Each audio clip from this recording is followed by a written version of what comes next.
दोस्तों, ये बात उस समय की है जब महात्मा बुद्ध इस धरती पर अवतरित थे। एक बार की बात है, गौतम बुद्ध धर्म प्रचार के लिए वैशाली नगरी की ओर जा रहे थे। वह अभी थोड़े ही आगे गए थे कि उन्होंने देखा कि वैशाली नगरी के कुछ सैनिक भागते हुए एक लड़की का पीछा कर रहे थे। वह लड़की भागते भागते कुएं के पास जाकर खड़ी हो गई और हांफने लगी। उसे बहुत जोर की प्यास लगी हुई थी। वह लड़की बहुत डरी हुई थी। महात्मा बुद्ध ये सब देख रहे थे। फिर उन्होंने उस लड़की को अपने पास बुलाया और कहा कि तुम उस कुएं से पानी निकालो और तुम भी पियो और मुझे भी पिलाओ। तब तक वो सैनिक वहां पहुंच गए। महात्मा बुद्ध ने अपने हाथ के इशारे से उन सैनिकों को रुकने के लिए कहा। फिर उस लड़की ने महात्मा बुद्ध से कहा कि महाराज, मैं तो अछूत हूं। मैं इस कुएं से पानी निकालूंगी तो इस कुएं का पूरा पानी दूषित हो जाएगा। मैं आपको कैसे पानी पिला सकती हूं? महात्मा बुद्ध ने उस लड़की से फिर से कहा, बेटी, मुझे बहुत जोर की प्यास लगी है।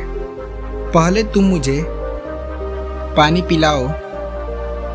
तभी वहां पर वैशाली नगरी के राजा पहुंच गए। उन्होंने महात्मा बुद्ध को नमन किया और सोने के बर्तन में पानी देते हुए कहा, महाराज, ये लीजिए गुलाब और केवड़े का शुद्ध जल। ये आपके लिए है। परंतु महात्मा बुद्ध ने उस पानी को लेने से इनकार कर दिया और कहा कि हम इस बालिका से पानी पिएंगे। राजा वहीं रुका रहता है। महात्मा बुद्ध फिर से उस बालिका से अपनी बात दोहराते हैं। अब बालिका से रहा नहीं जाता है और इस बार वो साहस करके कुएं में से पानी निकाला और महात्मा बुद्ध को पानी दिया और खुद भी पीकर अपनी प्यास मिटाई। पानी पीने के बाद भगवान बुद्ध ने उस बालिका से पूछा, पुत्री, तुम इतनी डरी हुई क्यों हो? तुम्हें किसका भय है? फिर उस बालिका ने पूरी बात बताई कि मुझे राजा के दरबार में गाने का अवसर प्राप्त हुआ था। मैंने गीत गाते हुए नृत्य भी किया। सभा के लोगों ने खूब आनंद लिया। महाराज को भी बहुत अच्छा लगा।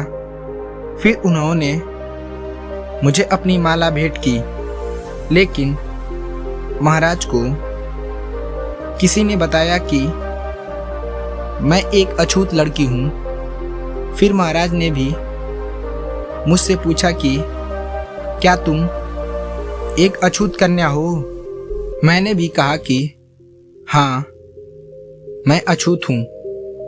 महाराज ये सुनते ही अपने सैनिकों को आदेश दिया कि इस लड़की को कारावास में डाल दो। मैं किसी तरह से वहां से बचकर यहाँ तक पहुंची थी, तब तक आप मुझे मिल गए। बुद्ध ने पास खड़े उस राजा को कहा कि हे राजन, मैं चाहता हूं कि आप मेरी इस बात को सदैव याद रखें कि किसी भी इंसान की पहचान उसके धर्म या जाति से नहीं होती, बल्कि उसके गुण और स्वभाव से की जाती है। जिस लड़की के मधुर मुख से निकले गए गीत और नृत्य का आप सबने आनंद लिया, उसे पुरस्कार दिया। जिनके कार्य इतने अच्छे हैं वे अछूत हो ही नहीं सकती, और आप उसे अछूत कह रहे हैं। सारी प्रजा का पिता होकर ऊंच नीच का भेदभाव रखते हैं। सुनो राजन, यहाँ पर नीची सोच और छोटे कार्य करके अछूत होने का परिचय तो आपने दिया है।